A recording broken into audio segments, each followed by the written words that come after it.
All right, totally different direction here. So Jen here has been struggling with smoking like a bunch of you guys are. I'm watching my wife go through the same struggle every single day that Jen is, and she decided to try something a little bit different here. Yeah, I went to go see a hypnotist yesterday, and we've had him on the show before. His name's Sean Wheeler. His company's called Pure Hypnosis, and I just knew I needed something to sort of jumpstart the process. Smoking was something that's disgusting. It's a terrible habit. It's unhealthy. It's all of those things that I hate about it, but the addiction to it is the part that makes you love it. So it's this love-hate relationship with it, but I just don't want it in my life anymore. It's just it's the one part of my life that I feel like is really, really negative, and I don't think I'm a negative person. I think I'm a really optimistic person. I'm healthy. I eat healthy. I work out.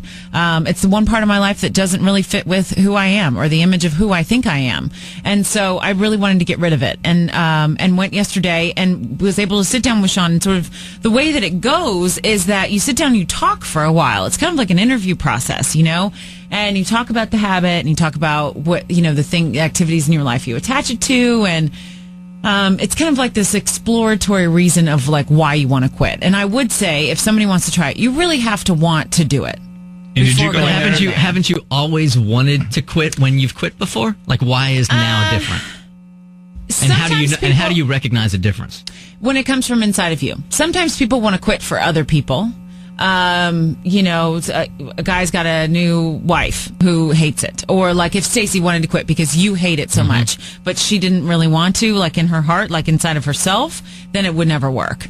If you're just doing it because you think you should, or for whatever reason your heart and soul isn't into it, like I am really ready this time, then I don't think it's going to work, because it still takes a lot to get through the first initial couple of weeks of cravings and withdrawals and all that kind of stuff. But I think hypnosis is what sort of helps you change your mind about it.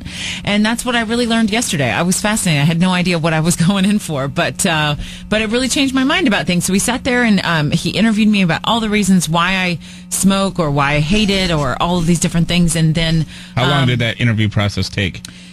That was probably the first maybe 45 minutes or so. We talked about that. We talked about the reasons why I didn't want to anymore.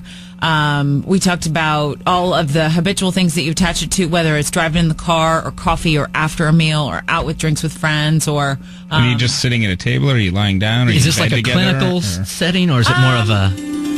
No. It's like a cozy living room setting. It's not like you're in a spa or something. That's what I feel like I'm at right now. Yeah. I didn't know if you were doing that or if I was having a stroke. I was beatboxing. So I just got like a whiff spa, of incense. but it's also not like an office either. So it's kind of like it's like kind of halfway in between.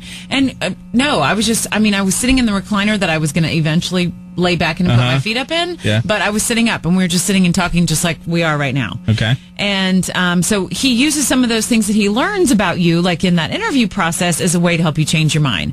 And then we went in and did some visualization practices, and I'm not really sure how I can even explain those, except that you visualize yourself without the habit and how you want to look and how you want to feel and those things afterwards. And he helps you do some picture in your mind things, which were really cool, and I had never done those before. And then it goes into the whole hypnosis thing. And so just so you know, I was conscious the whole time. What's the picture in the mind thing? It's visualizing really your best self without smoking, and being able to change the picture in your mind from what it is now to what it is then. So is it you sitting at like a bar while your other friends are smoking and you vision yourself not smoking? It was visualizing the picture in your mind of you lighting up a cigarette, what it looks like when you look down and there's one in your fingers and you have the lighter, and it's looking at that, and then he does this really cool exercise, and he could explain it a lot better than I can what it was, but you switch that with the picture in your mind that is what you want it to be. Which is you. Not with one. Which is you without one, looking healthier. You build it. He helps you build that, whatever that picture is in your mind. So you're in shape, cool. You look better than you ever have. Taller, you feel good. It's like imagine somebody took a picture of you at your very best self. It's a picture that the best photographer you've ever met in your whole life took of you, and you would want to show that to everybody you know. Was I in that picture? Actually, no. Imagine that, yeah. Don't get it. Not at all. That guy's a hack. So a couple different things like that, and then we went into the hypnosis session, and I will say I was conscious the whole time. I knew what was going on the whole time, but I slipped into a very, very deep relaxation state to the point where I felt like my body was like a sack of potatoes, like really, really heavy, almost numb, like where I couldn't feel it anymore. And it's almost like my body didn't exist. Did it freak you out? No. So I would think that feeling would freak me out.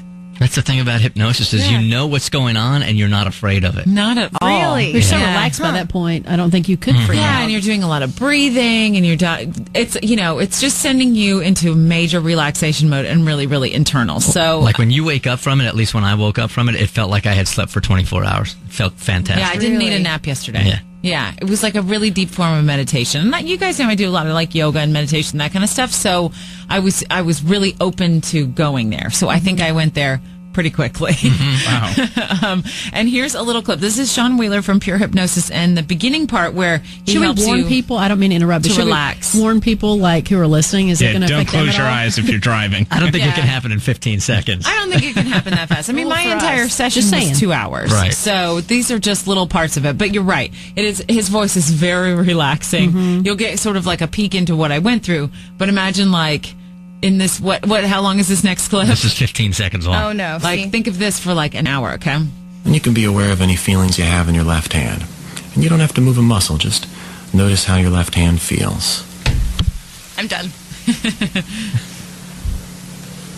And then you can just as easily be aware of your right hand. Notice how it feels. So these are some of the things that takes you into that relaxation state. Here's another example of that. All right, this one's a little longer, so be careful, people. This is Shake it 36 off. seconds now. Everybody, shake it off. Shake your arms. Wake up! You're doing very well, responding beautifully to all these suggestions. You'll notice that you're very deeply relaxed and you haven't needed a drug or a drink or a cigarette or anything else to do that. Simply by focusing your attention in this certain way, you allow your body to be so deeply relaxed you can feel like a rag doll, like a puppet with the strings detached, as though you're stuck, glued to the surface that you're resting on. You know that you could move if you wanted to, it just feels better not to. So True. you continue to breathe slowly, your heart beating even more slowly than it was before. I remember my dude saying that over and over and over again, like, you can move if you want to, but you just don't want to. It just and they feels repeat better that if over you and over and don't. over again. Yeah. It really does. And then you're conscious, because you're kind of slipping between your conscious mind and your subconscious mind, right? Because that's sort of what helps you make the switch and change your behaviors. And by the way, he does this for a lot of things. He was telling me about a woman he helped with curing the fear of flying through hypnosis. He did another woman who used to drink 8 to 12 Mountain Dews a day. And she Lord. drank that many for 9 years. Oh, yeah. Wow. I've seen it. And she left hypnosis and never had another Mountain Dew again. We, I mean, crazy. Like, people have all kinds of stuff. Somebody for nail biting. Like, lots of people for smoking. Like, all kinds of different things. Because it's, any sort of habit like that is a big mind, and I want to use a bad word, mind cluster.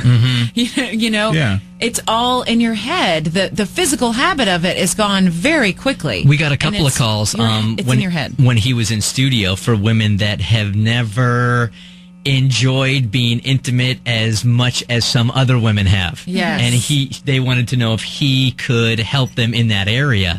And we got a couple of emails about it, and he absolutely is going to take them on. Yeah, That's and he awesome. can do weight loss. I mean, you name it, all kinds of things, because it's all in our heads. Anyway, and I really buy into all that stuff and really realize, think that it really is in your mind a lot, too. So, okay, Did you ever feel out of control during the whole process? Never.